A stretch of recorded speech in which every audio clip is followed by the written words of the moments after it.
நான் எல்லாத்தையும் கொடுப்பேன், எனக்கு எதுவுமே கிடைக்காது. அது பணமா இருந்தாலும், உழைப்பா இருந்தாலும், பாசமா இருந்தாலும் எதுவுமே எனக்கு திருப்பி கிடைச்சதே இல்ல. இது என்னோட கர்மா, நான் சொல்லி ஏத்துக்கிட்டு வாழ ஆரம்பிச்சிட்டேன் சார். யாருக்கு நடிக்க தெரியுமோ அவங்கள சுத்தி தான் சார் சொந்தமே இருக்கும். நடிக்க தெரிஞ்சவங்களுக்கு சொந்தம் அதிகமா இருக்கும். யார் ஸ்ட்ரெயிட் ஃபார்வர்டா இருக்காங்களோ அவங்களுக்கு ஒருத்தர் கூட இருக்க மாட்டாங்க சார் கிட்ட. இதான் உண்மை.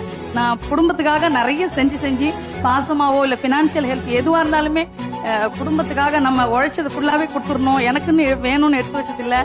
சோ எனக்குன்னு எதுக்கும் எந்த ஒரு கஷ்டம்னு எனக்கு வரும்போது அது சப்போர்ட் கிடைக்காதப்போ ரொம்ப மனசு கஷ்டமா இருக்கு சார். எல்லாமே நம்ம இப்ப பாசம் கூட என்கிட்ட அதிகமா இருக்கு சார். அவங்க கிட்ட ரொம்ப எதிர்பார்க்கிறேன் நான் பாசத்தை. பட் இப்ப நம்மளுக்கு உடம்பு முடியலையோ இல்ல நான் பினான்சியலா அவங்க கிட்ட எதிர்பார்க்கறதே இல்ல.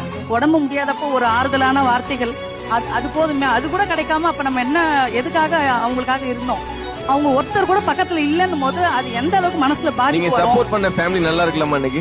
அதான் நான் இயேசு வந்தாலே உங்களுக்கு எதுவும் ஆகாது. இல்ல இந்த பக்கம் போனா அந்த பக்கம் காட்டுல இயேசு இல்ல. எனக்கு அந்த அளவுக்கு எல்லாம் பக்குவம் கிடையாது. நீங்க ஹாஸ்பிடல் படுத்து இருக்கீங்க, நீங்க உழைச்சவங்க, உங்களுக்காக நீங்க எல்லாம் உங்களுக்காக பண்ணிருப்பீங்க. அவங்களை உங்க வந்து பாக்கலையோ இல்ல ஒரு ஆறுதலான வார்த்தை கிடைக்கல அப்படின்னா நீங்க எல்லாம் உங்களால இப்படி எல்லாம் பேசவே முடியாது.